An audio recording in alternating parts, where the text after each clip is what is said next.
भेजने वाले कौन लोग हैं? प्रेरणा तिवारी जी का नाम सबसे ऊपर है, आइए इनसे बात कर लेते हैं। We should talk to feminine power also.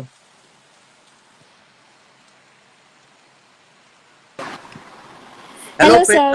To Hello. I'm Prerna, feeling so lucky to talk to you. अरे ऐसा कुछ नहीं है, I am also very lucky to talk to you. कहाँ कहाँ से बोल रही हैं आप, कहाँ हैं? Sir, basically, I'm from Gandhinagar, Gujarat.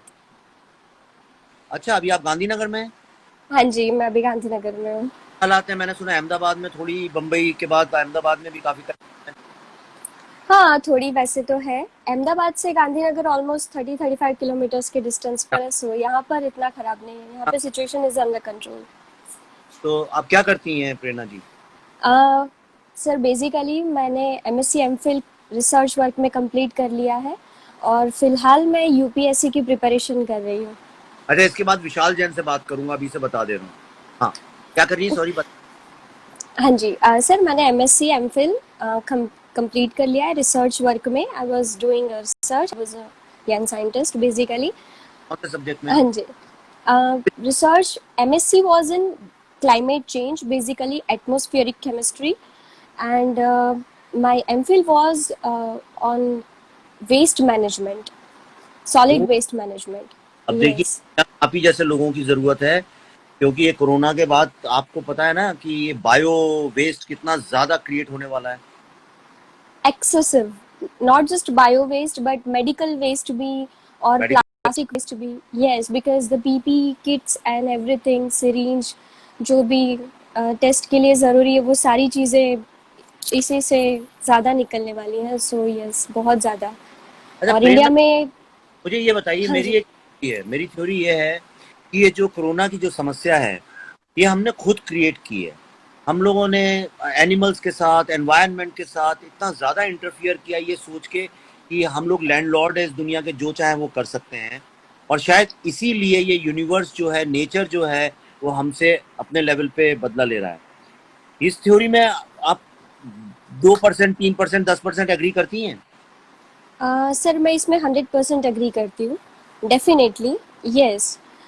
It's basically जो श्रीमद् भगवद गीता में लिखा है कि कर्म का सिद्धांत, वही कहीं ना कहीं रिबाउंड होकर हमें आ रहा है. It's like a boomerang that is coming back to us in all the ways. And मेरा आपसे रिक्वेस्ट भी ये है कि uh, जैसे अभी आपने कहा था कि इंडिया सबसे पहले होना चाहिए, हमारे लिए भारत फर्स्ट होना चाहिए. और हमारा देश एक ऐसा देश है जिसमें सिर्फ मुगल या सिर्फ अंग्रेज नहीं, शक, कुशन, हुन, सभी लोग आए, सभी लोग जुड़ते गए, कारवा बनता गया और सब लोगों ने हमारी थ्योरीज एक्सेप्ट की. आज चाहे हिंदू हो चाहे मुस्लिम हो, लेकिन जब वो संगीत सीखते हैं तो सारे गामा पधानिसा ही गाते हैं. तो वो जो एक यूनिटी थी वो हमारे देश में हमेशा से थी. तो हमें सबसे पहले ये देखना चाहिए कि 65% of the youth population India की है. अभी 65% पॉपुलेशन को हम प्रॉपर रेगुलेट और चैनलाइज करें तो शायद हमारा देश सुपर पावर बनने से कोई रोक नहीं सकता है. उसके लिए सबसे ज़्यादा ज़रूरी ये है कि हम अपनी नींव को मजबूत करें. ब्रिटिशर्स ने आके हमारी सबसे पहले जो हम पर अटैक किया था वो ये था कि हमारी एजुकेशन सिस्टम को उन्होंने पूरी तरह से डिवास्टेटिंग कर दिया था, तोड़ दिया था.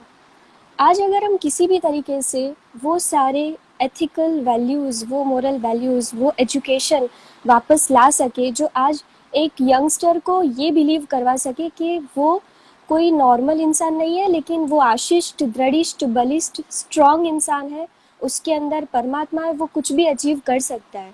ज़िंदगी की छोटी मोटी मुसीबतों से वो हारेगा नहीं. तो शायद सुसाइडल रेट्स कम हो जाए, शायद यूथ के अंदर एक नया पावर खड़ा हो. क्योंकि सर मुझे लगता है पाइथागोरस थ्योरम उन लोगों के लिए हेल्पफुल है जिनको पाइथागोरस थ्योरम यूज़ करके कुछ काम करना है. पर अगर मैं मेडिकल में जा रही हूँ या अगर मैं किसी और फील्ड से, अगर मैं मॉडलिंग कर रही हूँ, तो मेरे लिए तो वो कुछ काम का नहीं है. सो आई अर्ज टू यू कि आप मेरी ये बात आगे तक ज़रूर पहुँचाइए कि हमारा एजुकेशन सिस्टम इतना स्ट्रॉन्ग बनाए, इतना मजबूत बनाए कि कोई दूसरा इंसान सुसाइड करने का सोचे नहीं, किसी को माइंड की तकलीफ़ें ना आए, और उल्टा इतना स्ट्रांग बने कि हम भगत सिंह की तरह ये सोच सके कि हमारा शरीर नश्वर है, आत्मा अमर है, तो अपने देश के लिए मरने को भी हम रेडी रहे. वाह प्रेरणा, आपने इतनी अच्छी बात करी, आपने मेरे दिल की बात जीत ली है। और मेरी एक लाइन में बताऊं, मेरी फिलॉसफी नहीं है आज की तारीख में, सिर्फ इतनी है कि ईश्वर ने हमको दो बहुत बड़े गिफ्ट दिए। एक गिफ्ट दिया है कि हम सांस ले सकते हैं, तो हम जिंदा हैं, और दूसरा कि हम क्रिएटिव हैं। हमने और जानवरों में मेन फर्क ये है कि हम क्रिएटिव हैं। हम क्रिएटिव हैं इसलिए हमने लैंग्वेज बनाई, इसीलिए हमने फैमिली बनाई, सोसाइटी बनाई, और हमारी क्रिएटिविटी से ही डेमोक्रेसी आई, इसी से एजुकेशन आया, इसी से पाइथागोरस थ्योरम आई। लेकिन हो क्या गया है कि अभी जो एजुकेशन सिस्टम है वो सिर्फ कॉर्पोरेट स्लेव्स बनाने के लिए बना हुआ है, राइट? उसको सिर्फ सरकारी नौकर और स्लेव्स बनाना है और कुछ नहीं करना है। इसलिए आपको भी और मुझको भी, सबको एक ही ढांचे से निकालते हैं, और इस चक्कर में क्रिएटिविटी मर गई है। और मुझे ऐसा लगता है जिस कंट्री के पास 65% यूथ है, अगर उस यूथ को चैनलाइज करके क्रिएटिव रास्ते पे ले जाया जाए, तो क्या कारण है कि भारत इनोवेशन का हब नहीं बन सकता? क्या कारण है भारत बिल्कुल आइडियाज का कैपिटल नहीं बन सकता? क्या कारण है कि भारत पूरे वर्ल्ड में अपनी स्पिरिचुअलिज्म को यूज करके यूथ के थ्रू क्रिएटिव कॉन्शियसनेस नहीं जगा सकता? और ये जो क्रिएटिव कॉन्शियसनेस है, चूंकि ये मर गई है, इसी कारण ये कोरोना प्रॉब्लम का है। बिल्कुल तो सर। क्रिएटिव कॉन्शियसनेस जगाना बहुत बहुत आवश्यक है। और आप जैसे लोग, अगर इतना आपने अक्लमंदी की बात करी है, मैं बहुत, मेरा दिल खुश हुआ। आप मुझसे अलग से भी जरा डीएम पे कांटेक्ट करिएगा। एंड मैं बिल्कुल सर। देखता हूँ, हमेशा नहीं देखता हूँ, लेकिन जब देखता हूँ किसी की अच्छी बात होती है, मैं जवाब जरूर देता हूँ। तो आप अगर अच्छी चीज लिखेंगी तो विल कम्युनिकेट और इस डायलॉग को आगे लेके जाते हैं। Sure sir, definitely I would love to. I अगर विश यू इससे मेरे लिए हाँ माई कुछ भी रिस्पेक्ट। अगर मैं हेल्प कर सकती हूँ, डेफिनेटली सर। ठीक है, so please give my regards and my respect to your elder ones. बड़े बूढ़ों का ख्याल श्योर रखें, बहुत आवश्यक है। उन्हीं के आशीर्वाद से होता है जो कुछ होता है इस दुनिया। सर, मैं आपसे एक रिक्वेस्ट छोटी सी करूँ। Actually I am attached with a work that is called स्वाध्याय, स्वाध्याय परिवार, शायद आपने उसके बारे में सुना होगा। बताइए। अगर आपने नहीं सुना तो बेसिकली पांडुरंग शास्त्री आठवले जी ने ये हाँ, परिवार की शुरुआत की थी। जी जी। तो आज ये उनका 100th ईयर है, 100th एनिवर्सरी है।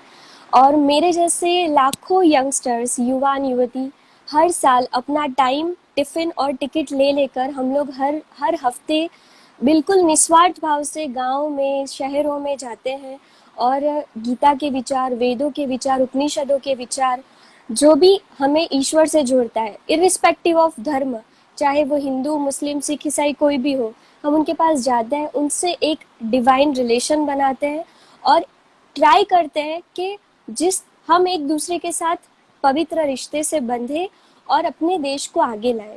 क्योंकि स्वार्थ से तो सब जाते हैं, लेकिन हम निस्वार्थ भाव से जाते हैं और ये ट्राई करते हैं कि हमारे अंदर के ईश्वर भी जागे और उसके अंदर के भी ईश्वर हाँ जागे। बताइए, मैं क्या कर सकता हूँ, मुझसे क्या चाहती हैं? सर, आप इसके ऊपर थोड़ा सा रिसर्च कीजिए, शायद आप एक अच्छी सी डॉक्यूमेंट्री या मूवी बनाए। श्याम बेनेगल सर ने बनाई हुई है, उसका नाम था अंतर्नाथ, वो काफी सालों पहले बनी थी। या मैंने देखी है आज वो। उसमें हाँ, आज उसमें काफी सारे रिफॉर्म्स आ गए हैं।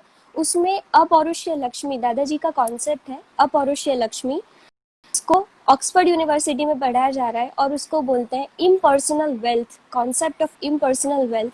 And there are zillions of such concepts that has been buried in our आप मुझे जरा scriptures. Please send me some links और something please, I would like to know more about it. आप प्लीज मुझे Sure sir. Connect with me, आप Twitter पे या इस पे, इसी पे कर दीजिए। चलिए, हाँ हाँ, मैं, मैं ट्विटर पर भी हूँ, बट मैं आपको इस पर भी लिंक पर्सनल में भेज देती आप हूँ। कर दीजिए और मैं कर।